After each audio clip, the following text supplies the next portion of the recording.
Well, happy Thanksgiving to you and your family. And I want to give you a very special message today on the subject of Thanksgiving. You know, Psalm 100 is more than a psalm. It's actually a song. And it's more than just any kind of song. It's a Thanksgiving song. So I want to read it to you, and then I want to kind of break it down and see if the Lord will just give us some insight and a brief devotional here on this Psalm 100 psalm on this beautiful Thanksgiving day. Psalm 100 begins this way. Verse 1, make a joyful shout to the Lord, all ye lands.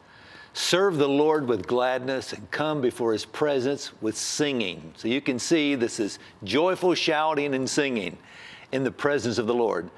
Know that the Lord, he is God. It is he who has made us and not we ourselves. Every person needs to know that for sure. We are his people and the sheep of his pasture.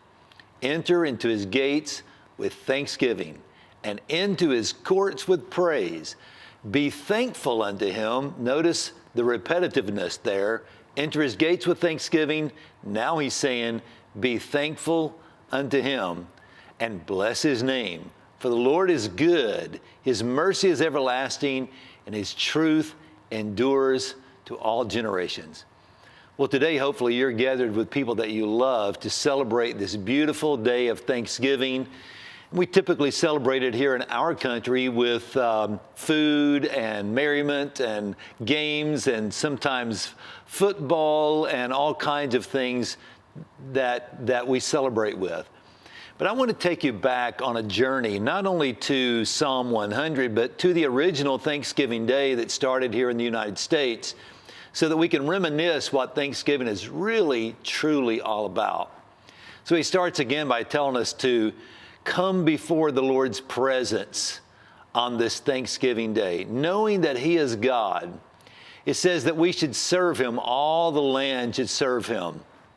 Well, even though the first Thanksgiving Day was declared by President Abraham Lincoln in 1863, the feast of the first Thanksgiving Day was celebrated long before that. As a matter of fact, the first winter that the Pilgrims arrived, they almost didn't make it. That first winter, they said, and all of the writings about that in their archives, in their memoirs, they said that it was the hardest thing they had ever endured. They arrived to Plymouth Rock, and when they did, matters even got worse, because after they had made the treacherous journey here, arriving in the wintertime was hard, but they realized that most of the Indians they had encountered were dead because they had died of a local plague. Now that winter, 46 of the remaining people on the Mayflower boat and the Mayflower ship would also die in that winter, mostly of pneumonia. That left only 47 people. Can you imagine trying to plant a country with 47 people? All 47 happen to be part of the Pilgrims. Now, the reason I point that out is because of the people that came to America. Some of them were pilgrims, some of them were sailors, some of them were people who were just trying to go to a new country. But the Pilgrims came for a different reason. They came for religious freedom. And of all the people that died, the 46 remaining people were a part of the 50 pilgrims who set sail for America. Only 3 of them had perished. Now, they would have died too if it hadn't been for an Indian by the name of Squanto. Now, Squanto had been captured many years earlier by explorers and taken to Spain.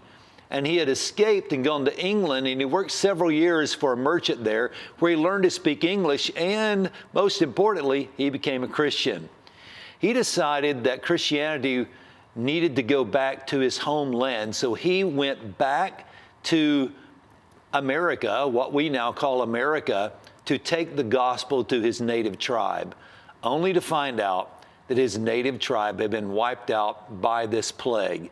Now, he arrived 6 months before the Pilgrims actually got there, and because he was alone now, he sought out people and ended up finding this 47 group of pilgrims. Not only did this Indian speak English, which was their language, He also worshiped their God. And this new friend that the Lord had sent to them, and this group of people that God had sent to Squanto, was the beginning of what we would call the Plymouth Foundation, the Plymouth Plantation. And this small group elected a man by the name of William Bradford as their governor. And at the end of the harvest season, the first harvest season, he wanted to give thanks to God for helping them survive the winter. And now they're into the spring, and now they're into the summer. And as fall approached, they wanted to have a feast. Now, this feast, according to his memoirs in the book called Plymouth Foundation, or Plymouth Plantation, rather, they had ducks and lobster and clams. It was basically seafood. They had bass. So no turkeys like we celebrate today, but they did have ducks. Mostly it was seafood and corn and green vegetables and fruit. And they invited a local chief of the Wampanoag Indians by the name of Maswat to join them. He shows up with 90 of his tribesmen, and this feast lasted for 3 days, primarily celebrating the goodness of God, sharing the gospel, had competitive games and all kinds of things in this 3-day foundation, or three-day celebration. That created the foundation for the Thanksgiving traditions that we now honor. Now, it would be later on that an American president by the name of Abraham Lincoln would officially declare a particular day to give thanks to the Lord. But those are the roots of the beginning of this Thanksgiving feast that we now celebrate. But you know, the roots go even deeper than that, because the Thanksgiving Psalm, which is Psalm 100, also was a part of a larger collection of scriptures in the Bible that talk about giving thanks to God.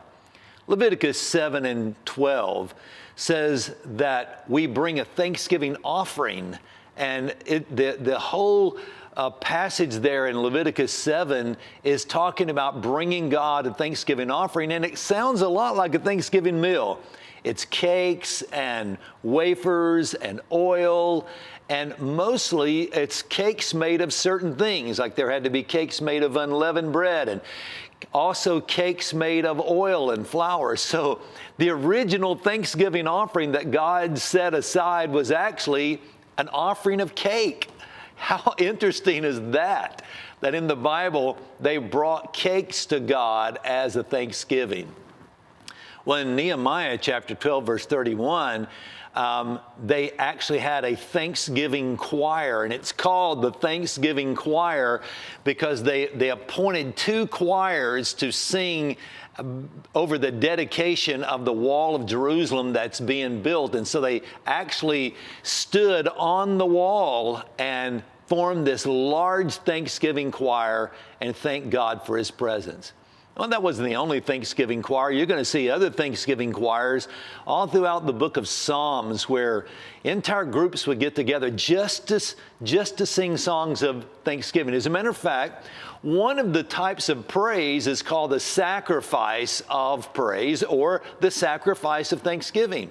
So offering a song of thanksgiving to God was considered equal with a sacrifice that was laid on the altar because God was looking for His heart. God was looking upon our hearts. Maybe that's why the Bible says that we should be thankful unto Him and bless His name. Well, I hope this little walk through the Bible and reminiscing about the origin of Thanksgiving will inspire you and your family to return to your roots and do more than eat and watch football and have a small prayer at the beginning of the meal. I hope that you will take the time to truly reflect and be thankful. Sing the Thanksgiving song if you can't think of anything else there in Psalm 100. But I hope that you'll take the time today to truly go before the Lord, preferably as a family, and thank Him for all of His blessings in your life. May God bless you and your family. Happy Thanksgiving.